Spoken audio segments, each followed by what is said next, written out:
चलिए क्लास की शुरुआत करते हैं। आज हम देखेंगे सीएसआईआर एसओ एएसओ के लिए जो वैकेंसी निकली है 444 वैकेंसी है।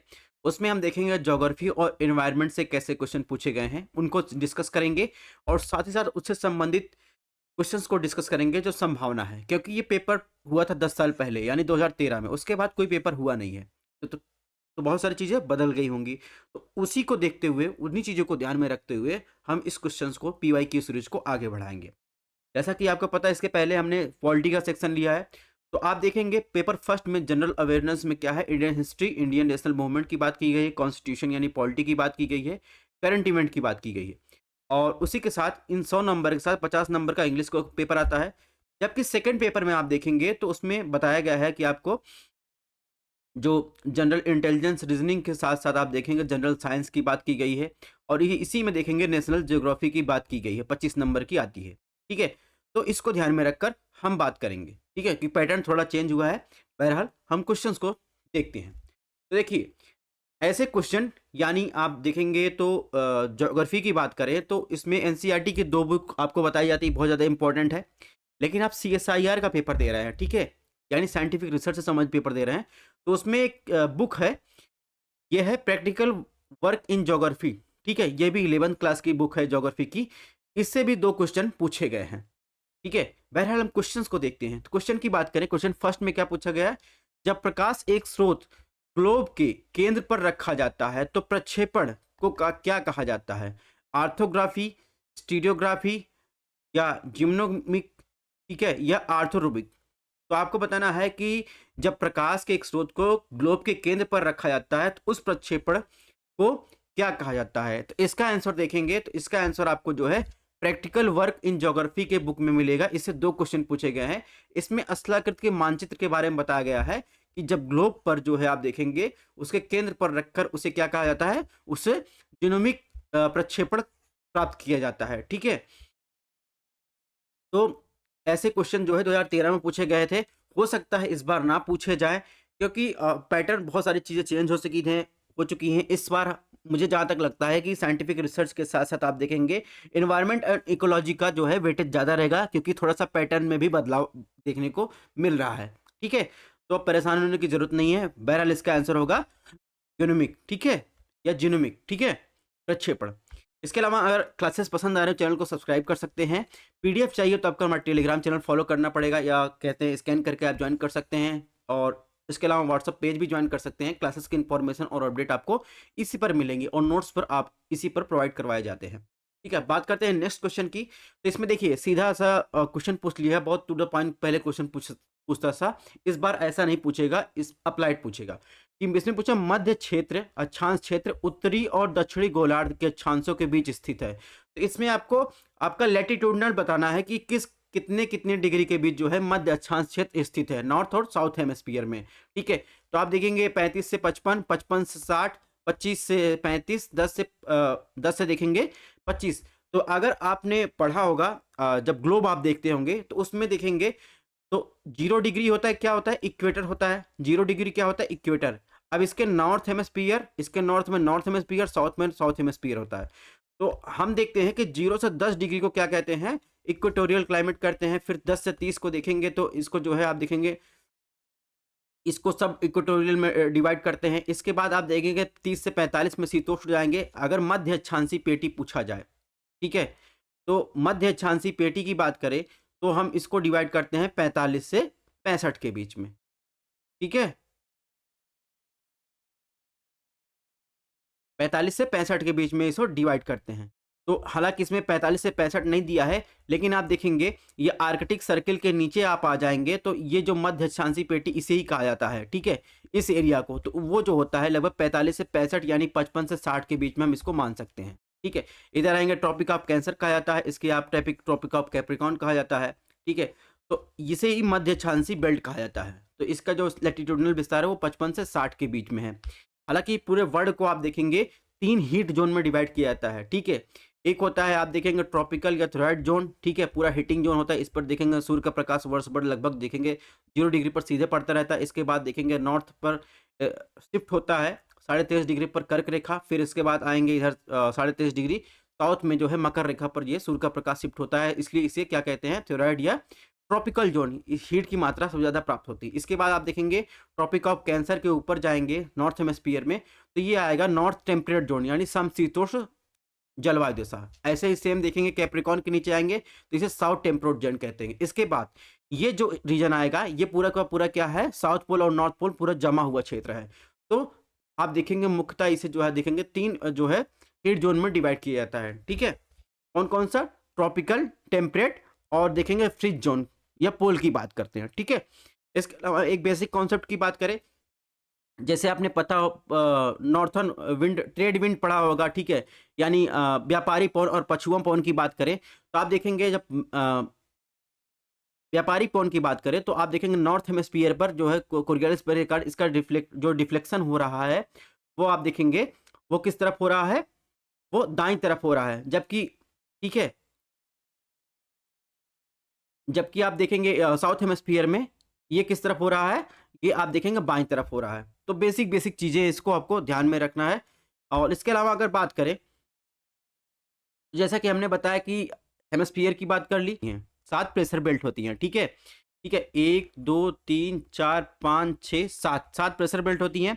इसके अलावा एक चीज और आपको ध्यान रखना है, इसमें देखेंगे तो डायनेमिक प्रेशर बेल्ट की बात करें तो ये किसके द्वारा फॉर्म होती हैं, ये आप देखेंगे ड्यू टू अर्थ के रोटेशन के द्वारा जो है ये फॉर्म होती हैं। ठीक है, हवाएं का अपसरण होता है यानी हवाएं नीचे बैठती हैं, इसके द्वारा डायनेमिक प्रेशर बेल्ट फॉर्म होता है। इसमें कौन कौन सी प्रेशर बेल्ट आएंगी, इसमें आप देखेंगे तो इसमें सब ट्रॉपिकल हाई बेल्ट आएगा, हाई प्रेशर बेल्ट आएगा। इसके अलावा देखेंगे सब पोलर लो प्रेशर बेल्ट आएगा, जो देखेंगे हवाओं के जो है अभिसरण से ये और अर्थ के रोटेशन के कारण ये इस बेल्ट का फॉर्म होता है। इसके अलावा देखेंगे 2 बेल्ट जो होंगी 7 बेल्टों में से, वो 2 बेल्ट जो होंगी वो क्या होंगी, थर्मल बेल्ट, यानी स्वयं देखेंगे हीटिंग बेल्ट एक होता है, देखिए सूर्य के प्रकाश से हीट होकर यहाँ पर लो प्रेशर का विकास होता है, यहाँ पर अर्थ के रोटेशन के कारण लो प्रेशर का विकास नहीं होता। इसके अलावा देखेंगे जो पोलर बेल्ट है, पोलर बेल्ट में हाई प्रेशर का विकास जो होता है, यहाँ के जो है फ्रिज जोन के कारण जो है यहाँ पर हाई प्रेशर का विकास होता है। तो आपको ध्यान रखना है 30 और 60 डिग्री जो बेल्ट है, यहाँ पर लो प्रेशर और हाई प्रेशर का जो विकास हो रहा है ये क्या है, डायनेमिक बेल्ट है। हालांकि जो है थर्मल बेल्ट की जहां तक बात की है तो वो 0 डिग्री और इसके अलावा 90 डिग्री जो बेल्ट है वो क्या है, वो थर्मल बेल्ट है। तो ये कॉन्सेप्ट आपको ध्यान रखना है। ठीक है, इसके बाद बात करेंगे क्वेश्चन नंबर 3, इसमें पूछा है समान तापमान वाले स्थानों को जोड़ने वाली रेखा को क्या कहते हैं, आइसोबार, आइसोथर्म, आइसोहाइट, आइसोटोप।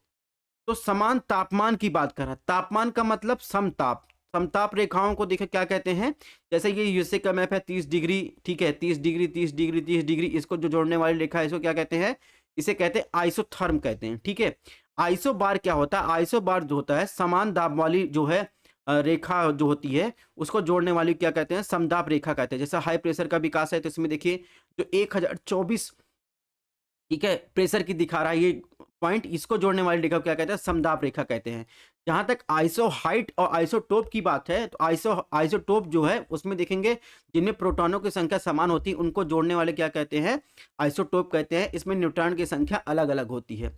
जहां तक आइसोहाइट की बात है उसमें देखेंगे समान वर्षा वाले जो रेखा होती है उसको जोड़ने वाले क्षेत्र को क्या कहते हैं, आइसोहाइट कहते हैं। तो इस प्रकार इसका आंसर क्या हो जाएगा, इसका आंसर हो जाएगा आइसोथर्म। ठीक है, समान तापमान वाली रेखा, अगर यहाँ समदाब वाली रेखा पूछता तो यहाँ पर आइसोबार हो जाता। नेक्स्ट क्वेश्चन की बात करें, क्वेश्चन नंबर 4, इसने पूछा है निम्नलिखित में किस नदी को बंगाल का शोक भी कहा जाता है, कोसी, दामोदर, गंडक, सोन। तो आपको बताना है बंगाल का जो है शोक किसे कहा जाता है। ठीक है, तो बंगाल का शोक आप देखेंगे दामोदर नदी बेसिन को कहा जाता है, यानी दामोदर रिवर के कारण उसमें देखेंगे वर्धमान जैसे कई क्षेत्र में आप देखेंगे बाढ़ आता है। कोसी जो है ये पश्चिम बंगाल का जो है शोक नहीं, ये आप देखेंगे बिहार का शोक है। ठीक है, इसके अलावा सोन की बात करें, सोन जो है पटना में जाकर जो है गंगा से मिलती है। और गंडक की बात करें, गंडक जो है गंगा में मिलने वाली, पटना में मतलब बिहार में मिलती है। ठीक है, गंगा नदी में मिलने वाली जो है देखेंगे बाईं तरफ से मिलने वाली नदी है। ठीक है, अब आपको मैप दिखाते हैं। ये देखिए सोन रिवर है, सोन रिवर देखिए पटना में जाकर मिल रही है। और ये गंडक रिवर भी आप देखेंगे जो है बिहार में जाकर मिलती है। ठीक है, तो ये तो बात हो गई इसकी। ये है दामोदर रिवर, दामोदर की सहायक है बराकर जो है दामोदर की सहायक है। और दामोदर रिवर आप देखेंगे छोटा नागपुर अठार से निकलती है। ठीक है, और ये फिर जाकर गंगा की जो ट्रिब्यूटरी है, यानी गंगा की जो 2 पार्ट में डिवाइड होती है फरक्का बैराज से, यानी गंगा जिसे बांग्लादेश पद्मा कहते हैं, और ये गंगा जो है जिसे हुगली कहते हैं पश्चिम बंगाल में, उसमें जाकर मिल जाती है। हालाँकि दामोदर रिवर की बात करें, दामोदर रिवर पर कुछ सहायक नदियाँ हैं, उस पर कुछ डैम हैं जो इम्पोर्टेंट हो जाते हैं। तो अगर एग्जैक्ट लोकेशन की बात करें जहाँ से दामोदर रिवर निकलती है, वो पलामू हिल्स है, छोटा नागपुर पठार, वहाँ से वो निकलती है। इसके बाद ये देखेंगे वो झारखंड और पश्चिम बंगाल में बहती है। तो ये देखिए इस बराकर है, ये किसकी सहायक है? दामोदर रिवर की। तो इसमें देखिए कुछ डैम है, इनको याद रखना है। जैसे तिलैया डैम पूछा जाए, तिलैया डैम आप देखेंगे दामोदर के सहायक बराकर नदी पर स्थित है, ठीक है। कोनार डैम देखेंगे तो कोनार डैम, और इसके बाद देखेंगे तेनू घाट डैम, ये सब कहाँ है? दामोदर रिवर पर स्थित है, ठीक है।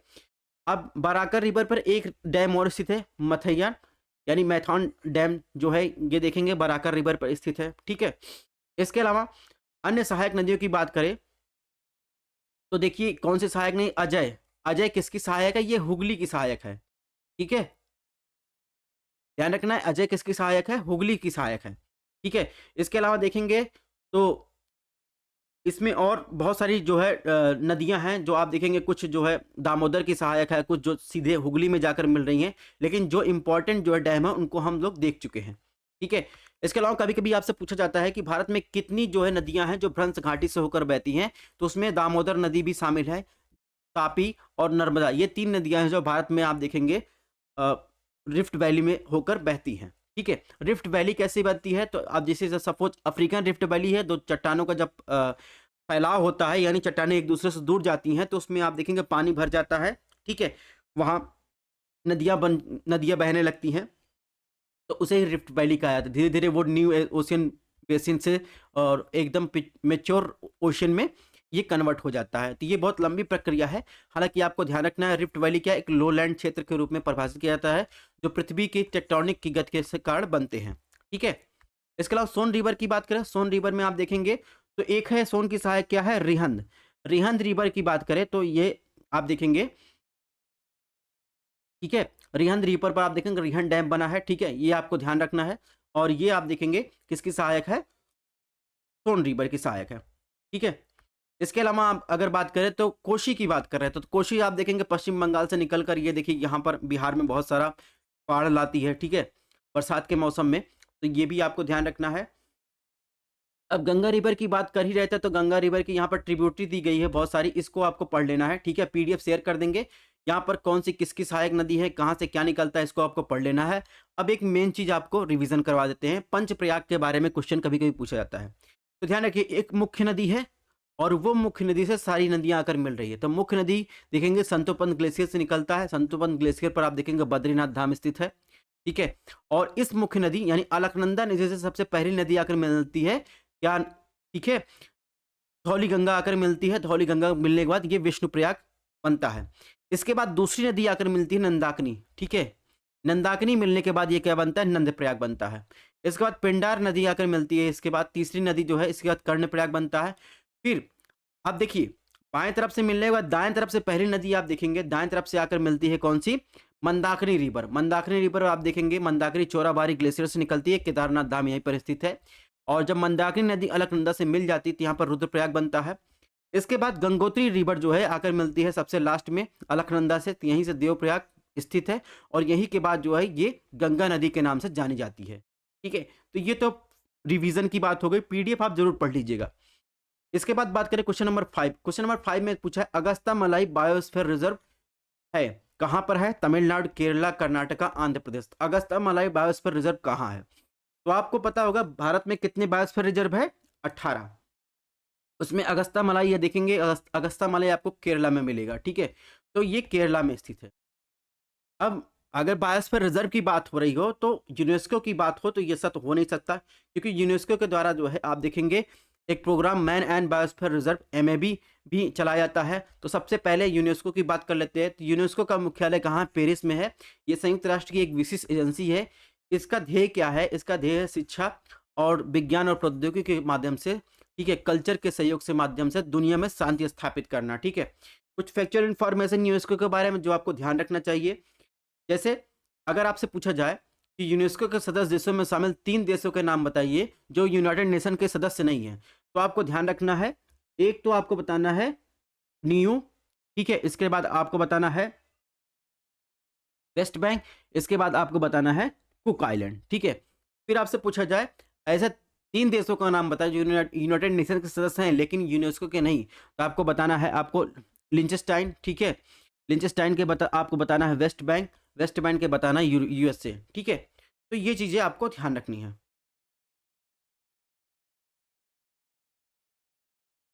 ठीक है। इसके अलावा बात करें यूनेस्को के बारे में, तो भारत में कितने वर्ल्ड हेरिटेज साइट हैं? 42, जिसमें आप देखेंगे 34 कल्चरल साइट है, 7 नेचुरल साइट है। तो हमको 7 नेचुरल साइट से ही मतलब है, एक मिश्रित स्थल है। तो हाल ही में आप देखेंगे जो नेचुरल यानी वर्ल्ड हेरिटेज साइट सम्मिलित किए गए उस 2 सितंबर 2023 में शांति निकेतन को शामिल किया गया, ठीक है, ये 41वां स्थल था। इसके बाद सितंबर 2023 में कर्नाटक में होयसला जो मंदिर समूह उनको शामिल किया गया। और भारत में एकमात्र मिक्स्ड वर्ल्ड हेरिटेज साइट है जिसे कंचनजंगा राष्ट्रीय उद्यान के नाम से जानते हैं, जो सिक्किम में स्थित है, ठीक है। अब नेचुरल वर्ल्ड हेरिटेज साइट की बात करें, काजीरंगा नेशनल पार्क जिसे 1985 में जो है शामिल किया गया। केवलादो राजस्थान की बात करें 1985 में शामिल किया गया। इसके बाद मानस वाइल्ड लाइफ सेंचुरी ये असम में है 1985 में। Nanda Devi national wild life sanctuary की बात करें और वैली ऑफ फ्लावर की बात करें उत्तराखंड में है, उत्तराखंड में देखेंगे तो इसे जो है 1988 में और 2005 में इसे बायोस्फीयर रिजर्व का दर्जा दिया गया था, ठीक है।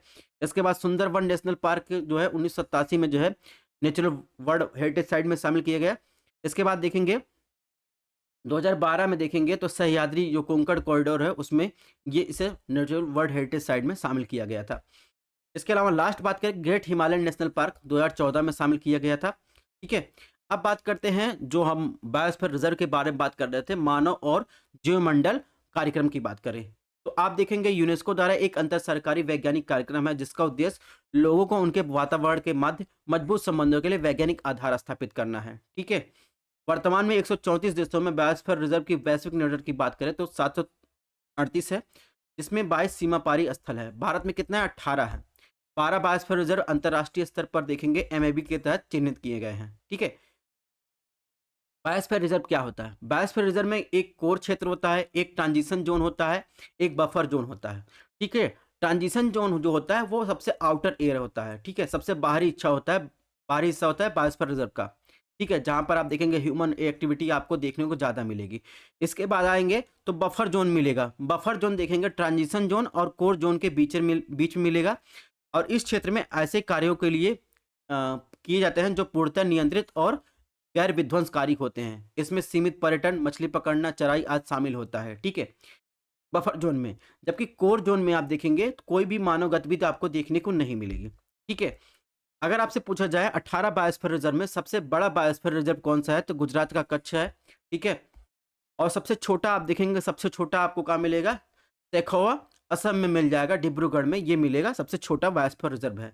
नीलगिरी आप देखेंगे तमिलनाडु केरल में सबसे पहला शामिल होने वाला बायोस्फीयर रिजर्व है और 3 नवंबर को अंतर्राष्ट्रीय बायोस्फीयर रिजर्व के रूप में मनाया जाता है। इसके अलावा देखेंगे तो हम केरला की बात कर लिए। तमिलनाडु में बहुत सारे बायोस्फीयर रिजर्व है, नेशनल पार्क, इनकी लिस्ट यहाँ पर दी गई है। और अलग से आपको अगर नेशनल पार्क जानना हो केरला के तो यहाँ पर ये लिस्ट दी गई है, इसको आपको पढ़ लेना है कौन कौन से नेशनल पार्क केरला में है, ठीक है। जैसे आप अनायमुडी 16, ठीक है, एर्वाकुलम, तो इन सब के बारे में आपको पढ़ लेना है, डिटेल में यहाँ पर दिया गया है। क्योंकि हम PYQ सॉल्व करवा रहे हैं तो ज़्यादा डिस्कस नहीं करेंगे क्योंकि लेक्चर बड़ा हो जाता है, फिर आप लोग देखते रहें। नेक्स्ट बात करेंगे तमिलनाडु। तमिलनाडु में के बारे में भी यहाँ पर अलग से नेशनल पार्क के बारे में दिया गया है, इसको आपको पढ़ लेना है। अब बात करते हैं सबसे पहले कावेरी रिवर की, ठीक है। तो तमिलनाडु की बात करें तो कावेरी रिवर जो है, कावेरी रिवर आप कहाँ से निकलती है? ब्रह्मगिरी से, ठीक है, ब्रह्मगिरी हिल से निकलती है कर्नाटक से। फिर यह देखेंगे कर्नाटक और इसके अलावा केरला भी इसके जो है ड्रेनेज सिस्टम के अंतर्गत तमिलनाडु भी आता है। तो कावेरी की सहायक देखिए क्या है? हेमवती, सिमसा, कामनी, भावनी, अमरावती, ये कावेरी की सहायक है, इसको आपको ध्यान रखना है। अगर आपसे पूछा जाए पूर्व की तरफ प्रवाहित होने वाली नदियों के नाम बताइए तो सबसे पहले आप आ जाइए सुवर्णरेखा, कहाँ पर? उड़ीसा पर। तो ये निकलता है, आप देखेंगे झारखंड से निकलता है। फिर आप देखेंगे ब्राह्मणी, फिर आप देखेंगे वैतरणी। इसके बाद महानदी आपको देखने को मिलेगा। इसके बाद आप देखेंगे ऋषिकुल्या, ये उड़ीसा में देखने को मिलेगा। और उड़ीसा से एक नदी निकलती है वंशधारा, ये आकर आप देखेंगे आंध्र प्रदेश से बहते हुए बंगाल खाड़ी में गिर जाती है। इसके अलावा गोदावरी, कृष्णा, पेन्नूरू भी आप देखेंगे ये कर्नाटका से निकलती है। और ये आप देखेंगे आंध्र प्रदेश से होते हुए पश्चिम बंगाल की बंगाल खाड़ी में गिर जाती है। फिर आप देखेंगे पलार, और ये देखेंगे पुनियार, पुनियार आप देखेंगे ये जो है कर्नाटका से बहते हुए आप देखेंगे तमिलनाडु में बहते हुए बंगाल की खाड़ी में गिरती है। फिर इधर कावेरी, फिर वैगई, वैगई केरला से और निकलती है तमिलनाडु में बहते हुए बंगाल की खाड़ी में गिर जाती है। ठीक है, नेक्स्ट क्वेश्चन की बात करें, क्वेश्चन नंबर 6 में क्या पूछा है, इसने पूछा है मणिपुर की कैपिटल क्या पूछा है। ये 2013 में क्वेश्चन पूछा गया है। तो मणिपुर की कैपिटल आपको बताना है। तो मणिपुर यहाँ है, मणिपुर की कैपिटल क्या है, इम्फाल। ठीक है, इसके अलावा आपको देखेंगे अरुणाचल प्रदेश की कैपिटल ईटानगर, नागालैंड कैपिटल कोहिमा। ठीक है, मिजोरम की कैपिटल ठीक है, मिजोरम कैपिटल क्या है, आइजॉल है। ठीक है, त्रिपुरा की अगरतला है, और मेघालय कैपिटल शिलोंग है, असम का गुवाहाटी है, और सिक्किम का गंगटोक है। तो ये भी आपको देख लेना है। एक क्वेश्चन हालांकि आया था, बहुत जरूरी नहीं ये क्वेश्चन पूछा जाए। अब देखिए रिफ्ट वैली से फिर से क्वेश्चन पूछा गया। क्वेश्चन नंबर 7 में क्या पूछा गया, निम्नलिखित में कौन सी नदी भ्रंश घाटी में बहती है। अभी मैंने बताया तापी, नर्मदा, दामोदर। तो इसमें जो है देखिए क्या है, नर्मदा इसमें दिया गया है। तो इसमें आपको ध्यान रखना है कि नर्मदा, ये क्वेश्चन बहुत ज्यादा घुमा के पूछा जाता है, इसको आपको ध्यान रखना है। अब पूर्व की तरफ बहने वाली नदियों को हमने देख लिया। अब हम देखेंगे भ्रंश के साथ साथ देखेंगे जो पश्चिम की तरफ बहती है। सबसे पहले तापी की बात करी तो तापी नदी देखिए यहाँ पर सतपुड़ा रेंज से निकलती है। फिर आप देखेंगे विंध्यन और सतपुड़ा के बीच जो है भ्रंश घाटी से बहती है नर्मदा रिवर, और ये नर्मदा रिवर जो है अमरकंटक से निकलती है, और अमरकंटक जो रेंज है यानी पीक है वो विंध्यन और सतपुड़ा का मीटिंग पॉइंट है। पश्चिम की तरफ प्रवाहित होने वाली नदियों की बात करें तो मांडवी गोवा में बहती है। ठीक है, और जुआरी भी एक गोवा में बहती है। ठीक है, कालिंदी कर्नाटका में पश्चिम तरफ बहती है। ठीक है, शरावती ये भी कर्नाटक में बैठती है। उन्नई या भरतपुझा देखेंगे केरला में बहती है पश्चिम की तरफ। पेरियार भी आप देखेंगे पश्चिम की तरफ बहती है। ठीक है, पंबा या पंबियार रिवर आप देखेंगे ये भी पश्चिम की तरफ बहती है। ठीक है, माही रिवर की बात करें, ठीक है, माही रिवर देखेंगे ये भारत की एक ऐसी रिवर है जो ट्रॉपिक ऑफ कैंसर के यानी कर्क रेखा को 2 बार काटती है। ठीक है, तो ये चीजें आपको ध्यान रखनी है। और यहाँ पर पूर्व की तरफ बहने वाली नदियों की चर्चा हम कर ही चुके हैं। ठीक है, अगर आपको क्रम प्रायद्वीपीय नदियों का क्रम आपको ध्यान रखना हो, सबसे पहले नदी आएगी गोदावरी। ठीक है, तो गोदावरी की देखेंगे तो ब्रह्मगिरी माउंटेन से निकलती है। ठीक है, त्र्यंबकेश्वर नासिक से निकलती है। फिर इसके बाद आप देखेंगे ये आंध्र प्रदेश में आकर देखे बंगाल खाड़ी में गिर जाती है। तो इसका जो अपवाद क्षेत्र है यानी जो ड्रेनेज सिस्टम है, कौन कौन सी सहायक नदियां आकर मिलकर बनाती हैं, तो अपवाद क्षेत्र में देखेंगे मध्य प्रदेश में, छत्तीसगढ़, उड़ीसा, और इधर आएंगे तेलंगाना, आंध्र प्रदेश, कर्नाटका और महाराष्ट्र। ठीक है, ये पूरा इसका क्या है, अपवाद क्षेत्र है।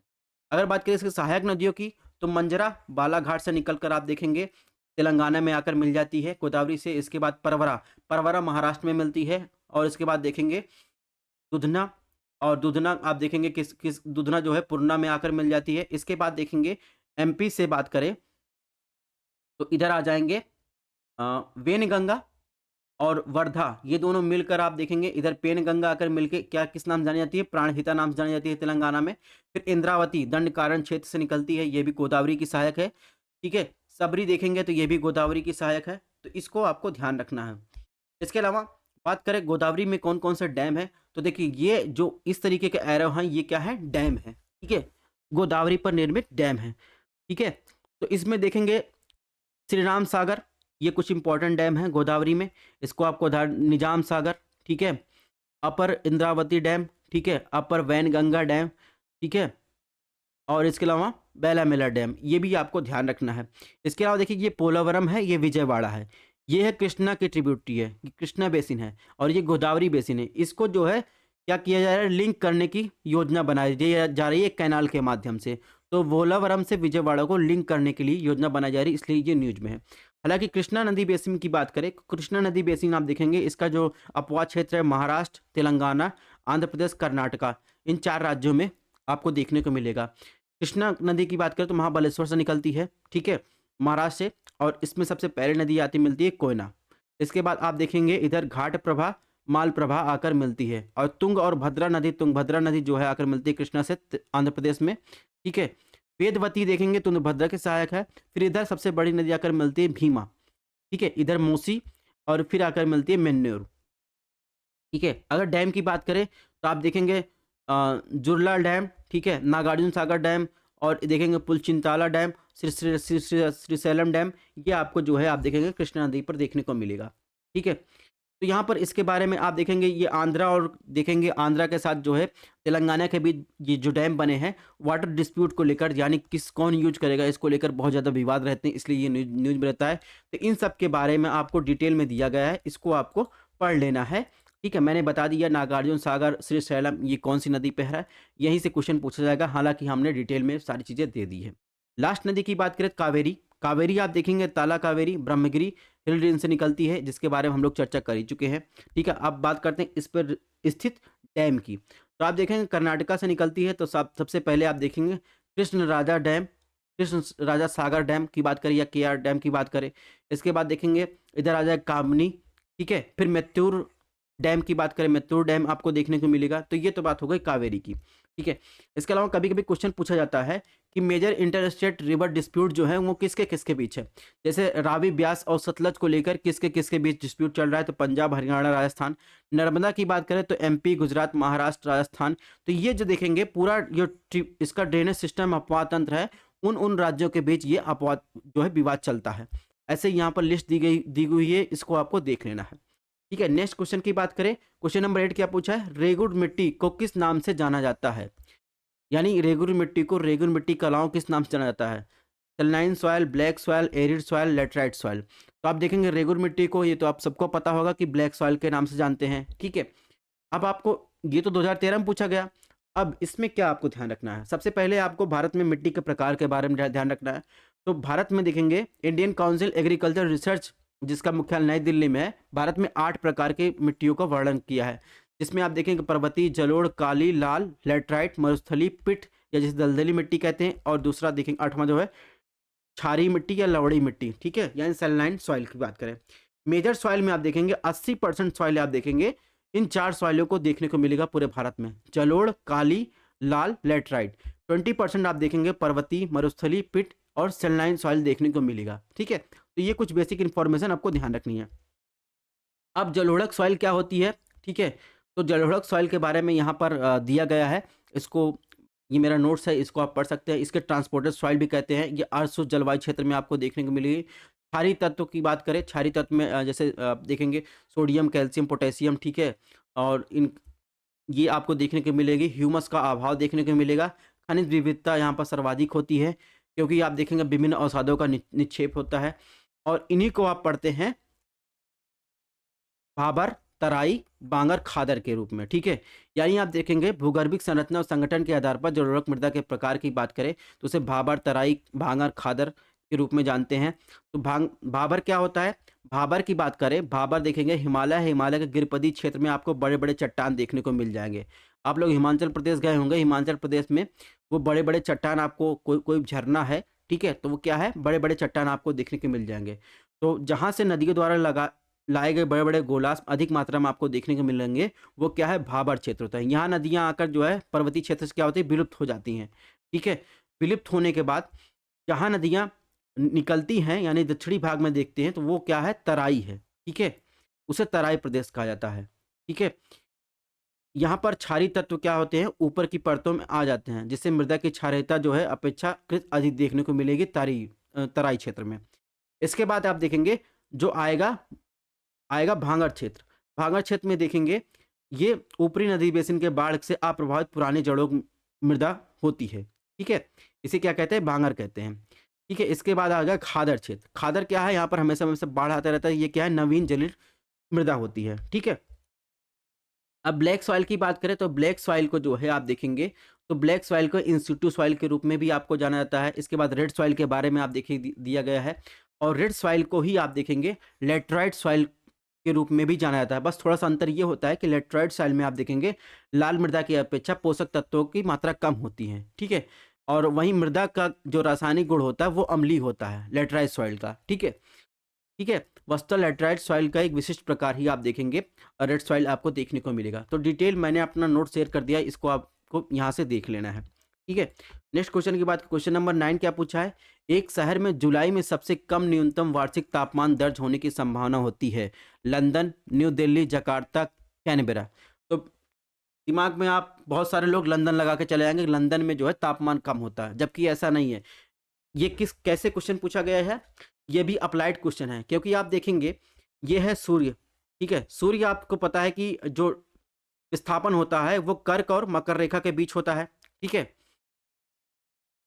जब सूर्य इक्वेटर पर रहता है तो यहाँ पर गर्मी होती है, ठीक है। जैसे-जैसे आप देखेंगे नॉर्थ की तरफ जाता है, ठीक है, नॉर्थ की तरफ जाता है तो इधर देखेंगे मई-जून के महीने में जो है आप देखेंगे कैंसर की यानी ट्रॉपिक ऑफ कैंसर यानी कर्क रेखा पर चमकता है, ठीक है। कर्क रेखा पर चमकता है तो पूरा-पूरा नॉर्थ हेमिस्फीयर जो है गर्मी की चपेट में रहता है। जब सूर्य का जो है दक्षिणायन होता है, जैसे अभी हुआ है, अभी दक्षिणायन है, ठीक है। जैसे-जैसे जनवरी, फरवरी, मार्च, अप्रैल आएगा, वैसे-वैसे सूर्य जो है मकर रेखा से फिर आएगा कर्क रेखा पर, कर्क रेखा से फिर आएगा सॉरी विषुवत रेखा पर आएगा, विषुवत रेखा से फिर आएगा जो है कर्क रेखा पर, ठीक है। तो अभी जो सूर्य कहाँ है? अभी सूर्य जो है मकर रेखा के आस-पास है। तो यहाँ पर नॉर्थ हेमिस्फीयर में जहाँ आप रह रहे हैं, अभी वर्तमान में क्या है? ठंडी पड़ रही है, ठीक है। और यहाँ पर गर्मी होगी। जब जून-जुलाई में जो है आप देखेंगे नॉर्थ हेमिस्फीयर में गर्मी होगी, इधर जो है ठंडी होगी। तो यही कह रहा है कैनबेरा की लोकेशन कहाँ है? कैनबेरा की लोकेशन आप देखेंगे ऑस्ट्रेलिया में है, ठीक है? तो जुलाई का महीना आप देखेंगे तो वहाँ पर क्रिसमस का महीना होता है। तो वहाँ पर देखेंगे कैनबेरा में जो है वार्षिक तापमान जो है न्यूनतम देखने को मिलेगा जुलाई में, ठीक है? और 2 कॉन्सेप्ट आपको ध्यान रखना है। एक तो होता है अर्थ का रोटेशन, दूसरा होता है रिवोल्यूशन। अर्थ के रोटेशन के कारण पृथ्वी पर दिन और रात होता है। ठीक है, मुख्यतः दिन और रात होता है। रिवोल्यूशन के कारण आपकी बात करें तो पृथ्वी पर जो है मौसम में परिवर्तन आपको देखने का मिलेगा। यानी अगर सपोज़ ये सूर्य सूर्य है, अर्थ 23.5 डिग्री पर झुका हुआ है, तो उसमें 2 समय ऐसे आता है जब सूर्य का प्रकाश सीधे जो है आप देखेंगे विषुवत रेखा पर या इक्वेटर पर पड़ता है। एक होता है इसे जो कहते हैं 22 से 23 सितंबर, दूसरा आप देखेंगे 21 से 22 मार्च के बीच। इसके बाद जैसे-जैसे आप देखेंगे अ, सपोज़ अभी हम लोग यहाँ हैं, विंटर में हैं, ठीक है? ठीक है, विंटर मतलब अभी यहाँ नॉर्थ हेमिस्फीयर में ठंडी पड़ रही है, 21 से 22 दिसंबर का महीना चल रहा है। अब सूर्य धीरे-धीरे घूम रहा है, अब टिल्ट होकर इसका जो है साउथ हेमिस्फीयर वाला जो है सामने पड़ेगा, ठीक है? यानी क पहले क्या पड़ेगा? आप देखेंगे विषुवत रेखा पर जो है सूर्य का प्रकाश जो है पड़ेगा। इसके बाद धीरे-धीरे बढ़ते हुए आप आ जाएँगे, फिर 23.5 डिग्री झुका हुआ है, फिर आप देखेंगे कर्क रेखा वाला जो है सूर्य के सामने पड़ेगा, फिर यहाँ पर जून-जुलाई की गर्मी आ जाएगी। फिर धीरे-धीरे ये 4 महीने का जो है अंतर आपको देखने को मिलेगा। कहने का मतलब जो रिवोल्यूशन के कारण जो है मौसम में परिवर्तन आपको देखने को मिलेगा। यानी जैसे नॉर्थ हेमिस्फीयर में अभी ठंडी है, तो सूर्य का प्रकाश कहाँ पड़ रहा है? नॉर्थ हेमिस्फीयर की अपेक्षा आप देखेंगे कहाँ पड़ रहा है? साउथ हेमिस्फीयर में। और साउथ हेमिस्फीयर में सूर्य का प्रकाश पड़ रहा है, यानी आप देखेंगे वो जो अंटार्कटिका वाला क्षेत्र है वहाँ पर आपको दिन देखने को मिलेगा और वर्तमान में जो है आर्कटिक वाले क्षेत्र में आपको अभी 6 महीने की रात देखने को मिलता है। ठीक है? तो ये चीज़ें बेसिक कॉन्सेप्ट है, इसको आपको समझना है। और किसी जो है सूर्य के यानी अर्थ के रिवोल्यूशन के कारण, सूर्य की परिक्रमा के करने के कारण जो मौसम में परिवर्तन होता है, उसी कारण आप देखेंगे भारत का क्रॉपिंग पैटर्न या पूरी दुनिया का क्रॉपिंग पैटर्न भी डिसाइड होता है। भारत में 3 टाइप की सीज़न होती है, ठीक है? फसलों की रबी, खरीफ, जायद, ठीक है? और रबी की बात करें तो अक्टूबर से दिसंबर के बीच होता है, इसे अप्रैल से जून के बीच में काटा जाता है, ठीक है? जो अभी बोया गया होगा गेहूँ, वो काटा जाएगा। खरीफ की बात करें जून जुलाई में बरसात में जो है हार्वेस्ट किया जाता है यानी लगाया जाता है और सितंबर अक्टूबर में काटा जाता है। जायद की फसल की बात करें तो मार्च जुलाई में यानी रबी और खरीफ के बीच इसे बोया जाता है, ठीक है? तो ये भी चीज़ें आपको ध्यान रखनी है। कौन सी रबी की क्रॉप है, कौन सी खरीफ की क्रॉप है, कौन सी जायद की क्रॉप है, इसको आपको पढ़ लेना है, ये आपको पता ही होगा। ठीक है, नेक्स्ट क्वेश्चन की बात करें, क्वेश्चन नंबर 10, ये भी आप देखेंगे तो उसी ज्योग्राफी के प्रैक्टिकल बुक से क्वेश्चन पूछा गया है। इसने पूछा है अस्त्राकृत मानचित्र के लिए निम्नलिखित में कौन सा एक कथन सही नहीं है? ऑप्शन 1 समान ऊंचाई वाले स्थानों को दर्शाने के लिए एक समोच्च रेखा खींची जाती है। ऑप्शन 2 पास-पास बनी आकृतियां जेंटल स्लोप का प्रतिनिधित्व करती हैं। ऑप्शन 3 अलग-अलग ऊंचाई 2 रेखा एक दूसरे को नहीं काटती हैं। ऑप्शन 4 व्यापक दूरी वाला आकृतियां कोमल ढालों यानी जेंटल स्लोप का प्रतिनिधित्व करती हैं। तो उसी में आप देखेंगे उसी चैप्टर में आप देखेंगे चैप्टर नंबर 5 में कुछ शब्दावली दी गई है। इसी में इस चीज़ की चर्चा की गई है कि जब 2 या 2 से अधिक समोच्च रेखाएँ एक दूसरे के साथ विलीन होती हैं यानी मिलती हैं तो चट्टानों या झरनों जैसी ऊर्ध्वाधर ढलानों की विशेषताओं का प्रतिनिधित्व करती हैं। जबकि अलग-अलग ऊंचाई की 2 रेखाएँ क्या करती हैं? एक दूसरे को नहीं काटती हैं। तो इस प्रकार आप देखेंगे इसमें ठीक है, इसमें जो है ऑप्शन 2 जो हो जाएगा ये सही नहीं है। ठीक है? तो इस प्रकार हमने जो है पूरा 2013 का जितना सीएसआईआर के एएसओ एएसओ में क्वेश्चन पूछा गया था उसको कवर कर लिया है। तो आज की क्लास यहीं पर समाप्त करते हैं, मिलते हैं नेक्स्ट लेक्चर में। ठीक है?